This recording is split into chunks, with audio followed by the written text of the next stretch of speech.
সকল সমস্যার সমাধান দিতে পারে। সমাধান চাও যদি জীবনে মরণে, ফিরে যাও খুঁজে নাও চোখ রাখো কোরআনে।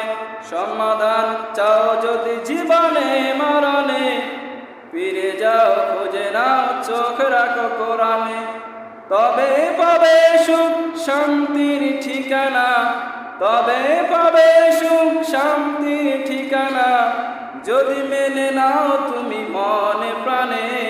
সমাধান সমাধান চাও যদি জীবনে মরণে, ফিরে যাও খুঁজে নাও চোখ রাখো কোরআনে। সুবহানাল্লাহ। জীবনে যত সমস্যা পড়েন না কেন, এই কোরআনুল কারীমের মধ্যে সমাধান আছে না নাই? সব সমস্যার সমাধান আছে। এই জন্য যখন বিপদে পড়েছেন, যখন মুসিবতে পড়েছেন, কোরআন পড়ুন। কোরআন থেকে প্রেসক্রিপশন নেন। আল্লাহ রাব্বুল আলামিন সব সমস্যার সমাধান এই কোরআনুল কারীমে দিয়েছে। অর্থাৎ ইসলামে পুরো বিধিবিধান এই কোরআনুল কারীমে আছে না নাই? ইসলামের 3 নম্বর বৈশিষ্ট্য হল আশমুল, সব আছে। এই ইসলামটা মানতে হবে পুরোটাই।